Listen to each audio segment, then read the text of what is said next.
የንጉሱ ልጅ ወፍ ወለደች። እንግዲህ ጉድ የሚባለውን ማለት ነው። ቅዱስ ጠባቂ ከሰማይ ወረደ ይላል። ያን እያየ በሚያስገርም ሁኔታ ያ ቅዱሱ ጠባቂ ከሰማይ ወረደና ዛፉን ቁረጡት፣ ከስር የተኙ አራዊትም ይበተኑ፣ ፍሬ ለመብላትም በጫፍ ጫፉ ላይ የተቀመጡ አዕዋፍንም በትኗቸው። ዳንኤል ህልሙን እንደፈታው እግዚአብሔርም ይህንን ንጉስ ወደ ሪያነት ለወጠ።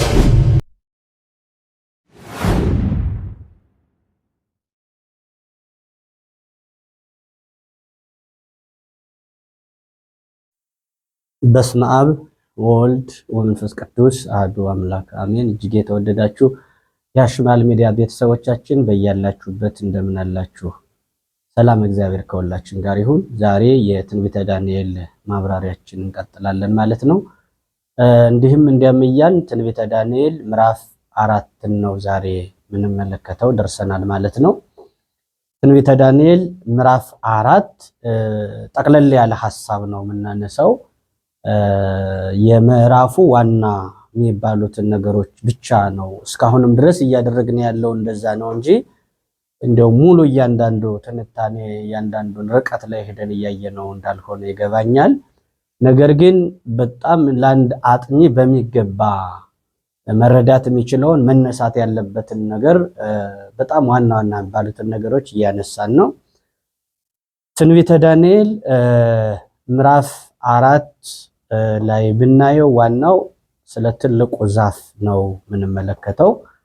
ትንቢተ ዳንኤል ላይ ትልቁ ዛፍ የሚባል አንድ ታላቅ ዛፍ አለ። ሰፊ ሜዳ ላይ የበቀለ ዛፍ አለ። ይህ ምስጢር ነው። ይህ ዛፍ በህልም የታየ ዛፍ ነው። ናቡከደነጾር በህልሙ ያየው ትልቅ ዛፍ ነው።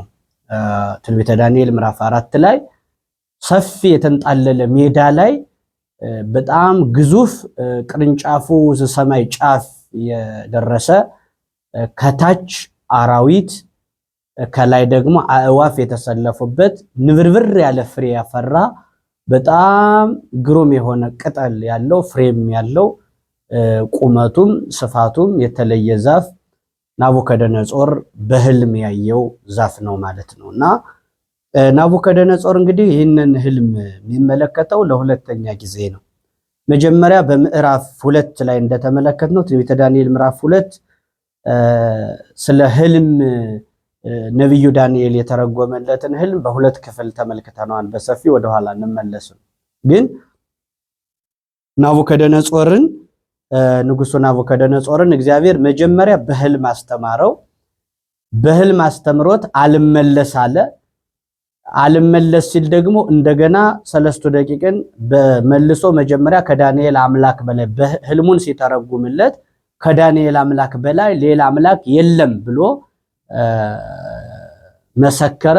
ከዛ ከጥቂት ጊዜ በኋላ ደግሞ በቅርብ ያሉ ሰዎች አሳሳቱትና እነዚህ 3 ደቂቃ 3ቱን ዕብራውያን ህፃናት ወደ እሳት እንዲወረውር አደረጓቸው። አሁን በዚህኛው ሁለተኛ ስተት ውስጥ ገባ። በህልም እንዳስተማረው እነዚህን የእግዚአብሔርን ወዳጆች ከምድጃ ውስጥ ከባቢሎን ምድጃ ውስጥ ወድቀው በእሳት ሳይነኩ ልብሳቸው ሳይነካ በማስወጣት አስተማረው።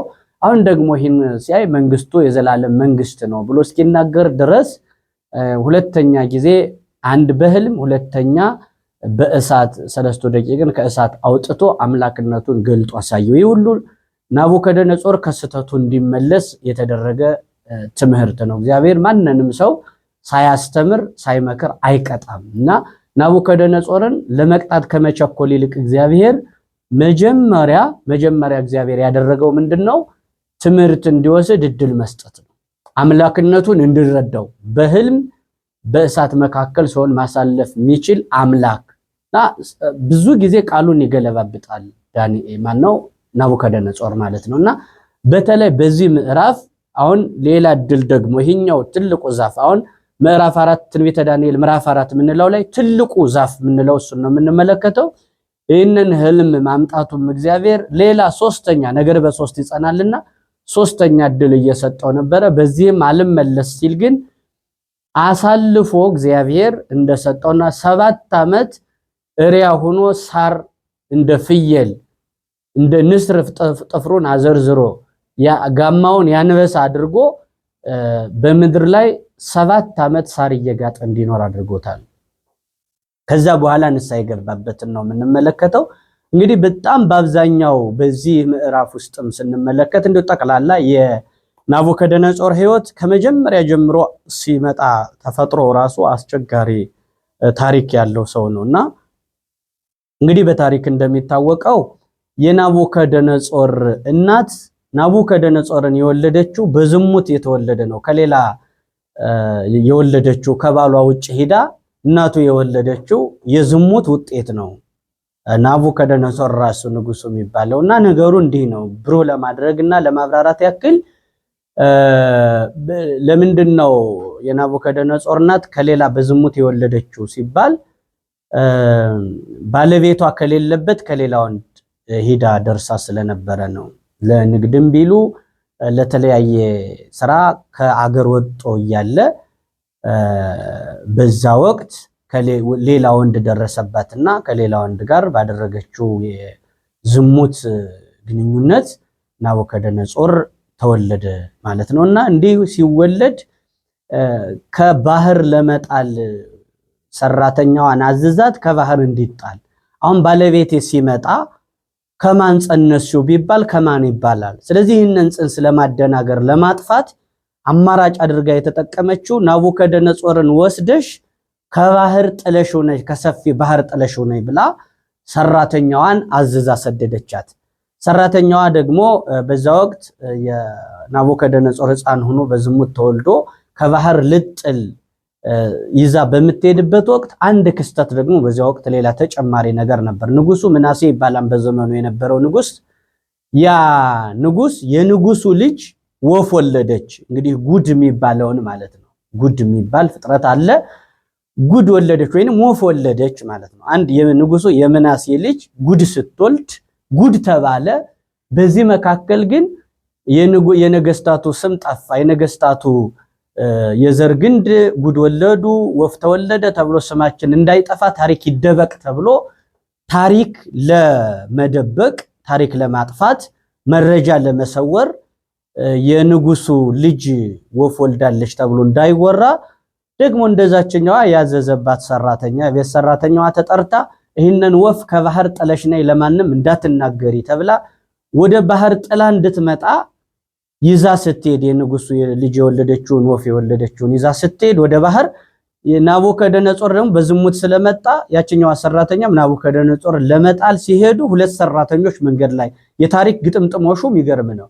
ሁለት ሰራተኞች እግዚአብሔር ምን ያክል እንደሚያስጥል ምን ያክል እግዚአብሔር ያለው ነገር እንደማይቀር በእውነት አሁን ሰው ማሰብ ያለበት እግዚአብሔር ያለው ነገር የማይቀር አይቀርም ብሎ ማሰብ ያስፈልጋል። እግዚአብሔር በየትኛው መንገድ ሰዎች ቢያጠምዱ ሰዎች ጉድጓድ ቢምሱ በየትኛውም አጋጣሚ እግዚአብሔር ያለው ቀን እግዚአብሔር ያለው ነገር ይሆናል። የማይቀር ነገር አይቀርም።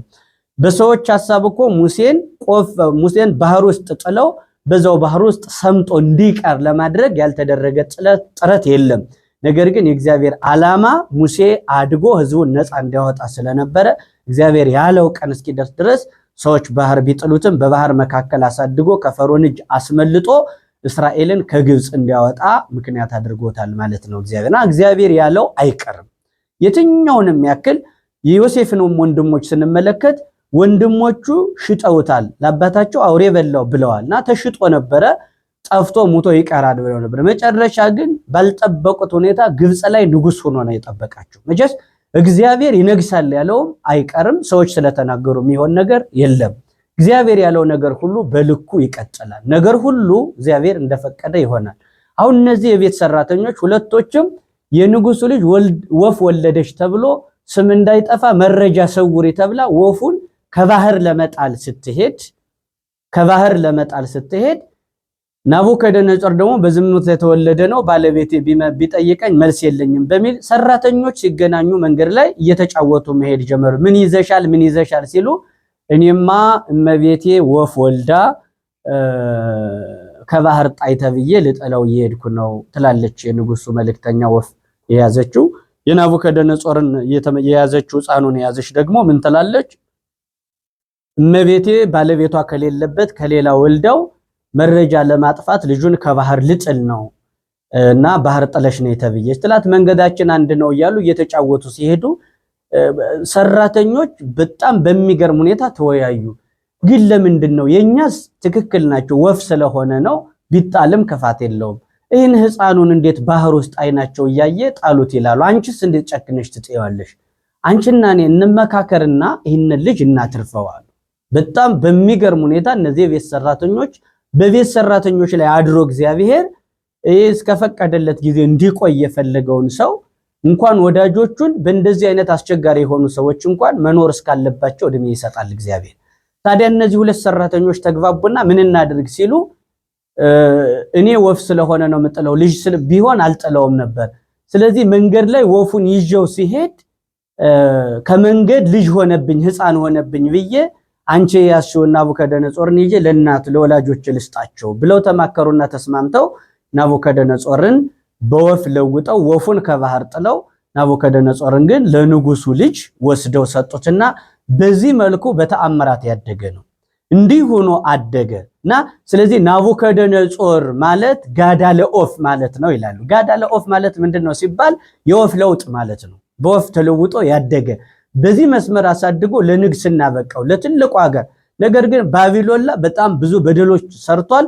ወደ 15 የሚደርሱ የጣዖታት ቤቶችን አስጠግኗል። ይሄ ናቡከደነጾር የሚባል ንጉስ በብዙ መንገድ እግዚአብሔር አስተምሮት በጣም ያጠፋው የነበረ ጥፋት ይሄን ነው ያክል ማይባል ነው። ህልሙን ተርትሮ ሲፈታለት ቃሉን አስገልብጦት ነበር። መልሶ ከሳጣላቸው ከሳት ደና ሲወጣቸው ተመለሱ ብሎ ነበር። አሁን ሌላ የመጨረሻ እንግዲህ በእነዚህ አስተምሮ እምቢ ሲለው መጨረሻ ግን ህልም ያሳየዋል። ናቡከደነጾር በመኝታዬ ላይ ሆኜ ተጨነቅኩኝ ይላል። አንድ ቀን ተኝቶ ሲያይ ረጅም ሰፊ ሜዳ ላይ ሰማይ የሚታከክ ትልቅ ቅርንጫፉ የሚያምር የሰፋ ዛፍ ፍሬው የሚያምር ቅጠሉ የሚያምር ዛፍ ከላይ አይዋፍ ከታች ደግሞ አራዊት ተኝተውበት ጥላው የሚያምር ዛፍ ተመለከተና በዚህ ጊዜ ያን በህልሙ ነው የሚመለከተው። ሁለተኛው ህልሙ ማለት ነው። ይሄ ሲመለከተው ከሰማይ አንድ ቅዱስ ጠባቂ ከሰማይ ወረደ ይላል። ያን እያየ በሚያስገርም ሁኔታ ያ ቅዱሱ ጠባቂ ከሰማይ ወረደና ዛፉን ቁረጡት፣ ከስር የተኙ አራዊትም ይበተኑ፣ ፍሬ ለመብላትም በጫፍ ጫፉ ላይ የተቀመጡ አይዋፍንም በትኗቸው። ነገር ግን በጣም የሚገርም አንድ ነገር ተነገረ። ጉቶውን ተውት አለ። ጉቶውን ተውት፣ አስራችሁ አጣብቃችሁ ጉቶውን ተውት። ዛፉ ይቆረጥ፣ ጉቶው ግን ለምልክት ይቀመጥ። ከሰማይ የወረደ አንድ ቅዱስ ጠባቂ የእግዚአብሔር መልአክ ማለት ነው ሲፈታ። ያ ቅዱስ ጠባቂ ዛፉን ቆርጦ አራዊት ተበትነ አይዋፍ ተበትነው ብቻውን ዛፉ ተቆረጠ፣ ጉቶው ብቻ ለምልክት ቀረ ይላል። እና ይሄም በኋላ ህልሙ አስጨነቀው። በጣም ሲያስጨንቀው ይህልም የግድ መፈታት አለበትና ናቡከደነጾር አንድ ዝንጉ ነው፣ ሁለተኛ ወረተኛ መሆኑ የምናይበት ህልም ጥንቅቅ አድርጎ የሚፈታ ዳንኤል እንደሆነ ባፉ እንዳልመሰከረ ዳንኤልን ትቶ የባቢሎንን ጠበብቶች በሙሉ ጠራና ኑ በሉ ህልሜን ፍቱልኝ ብሎ ያስጨንቃቸዋል። ህልሜን ፍቱ፣ ሁሉ እያንዳንዱን ህልም ፍቱልኝ ብሎ ሲነግራቸው ህልሙን መፍታት አቃታቸው። በዚህ ጊዜ ዳንኤል ካልሆነ ይህን የሚፈታው የለም ተብሎ ናቡከደነጾር ዳንኤልን አስጨርቶ አመጣው። ህልሙን ነገረው።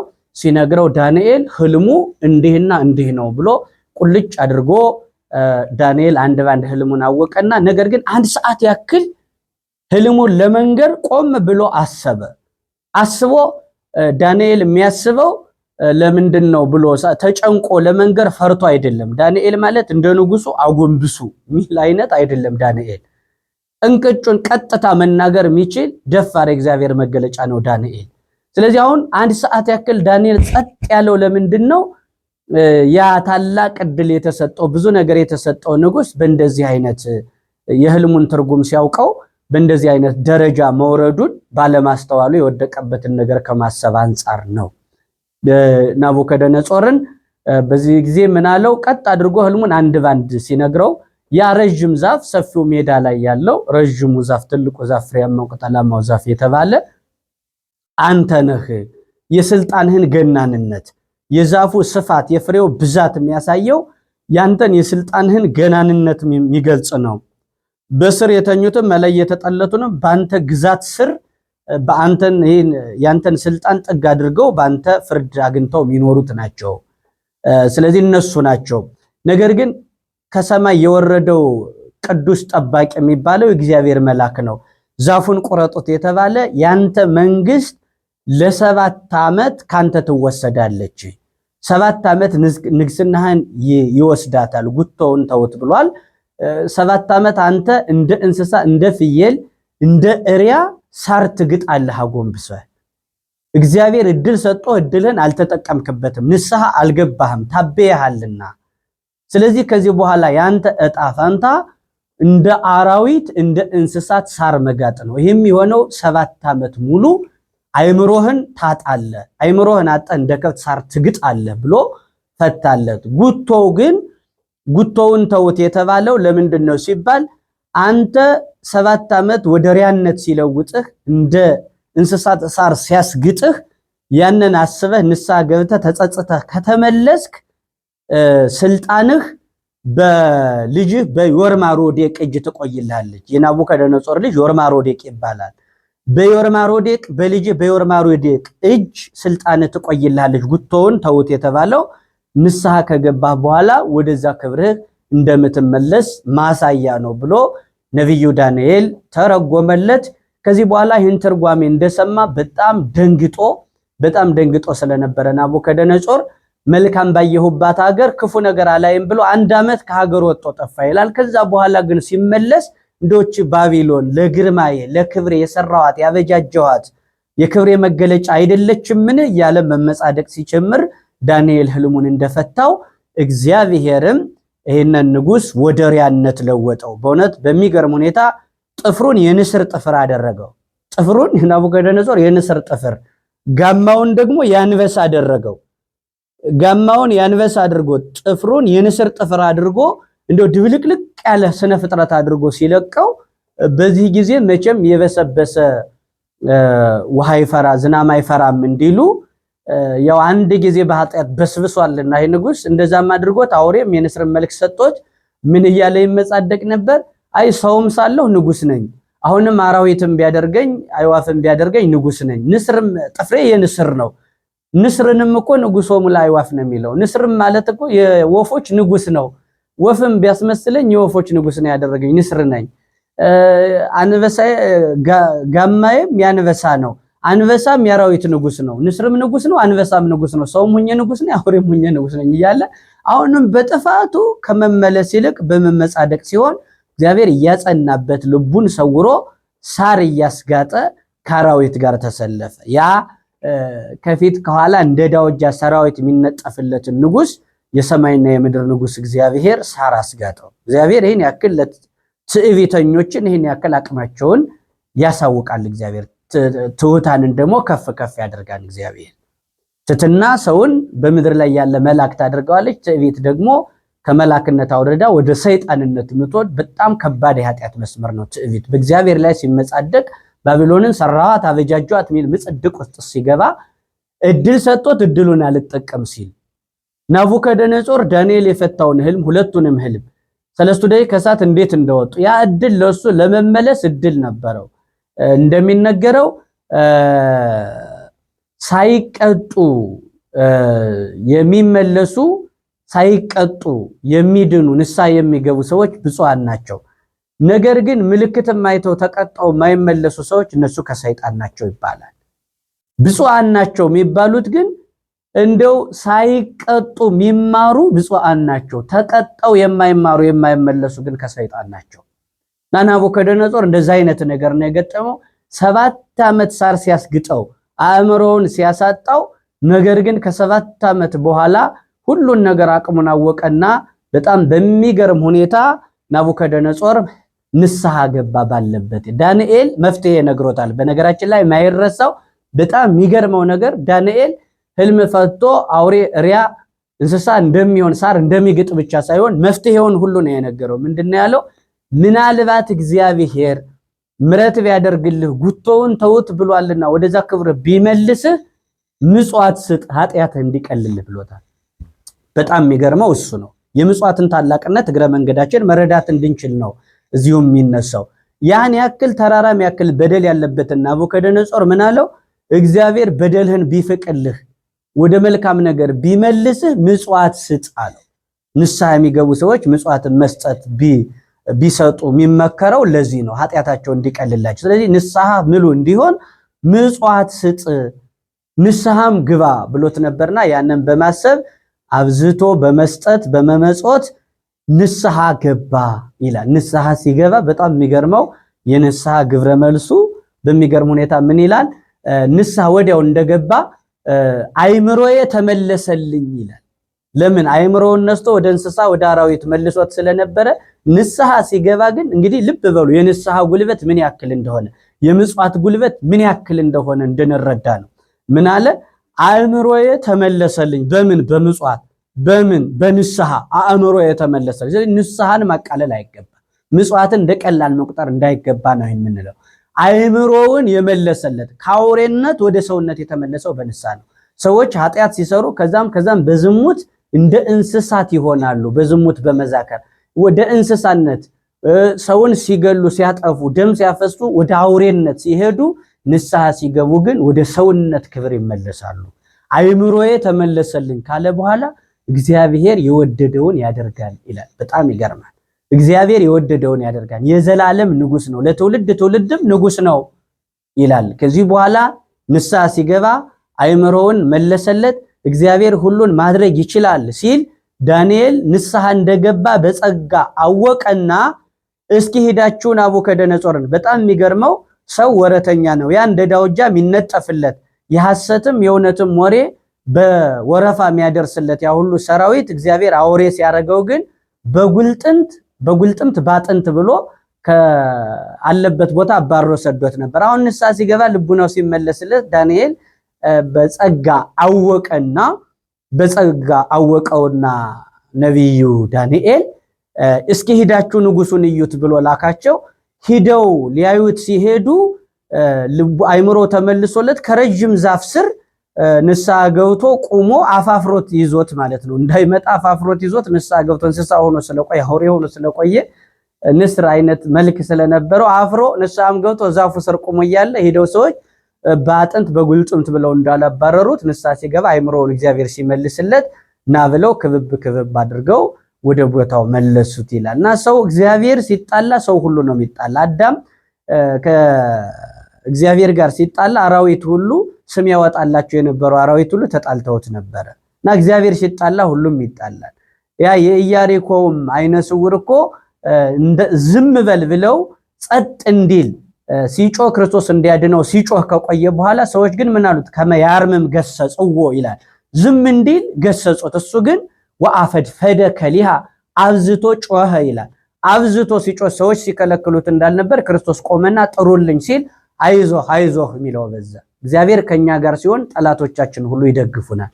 እግዚአብሔር ከኛ ሲለይ ወዳጆቻችን ይገፉናልና በንስሐ አእምሮው እንደተመለሰለት ምናይበት ጠቅለል ሲል እንደነዚህ አይነት በጣም መልካምና ብዙ ነገሮች ቢኖሩም ከጊዜ አንፃር ለዛሬው ከዚህ ላይ ይበቃናል። የሰማነውን በልቡናችን ያሳድርልን፣ አእምሮአችን ይመልስልን። እግዚአብሔር ይስጥልን።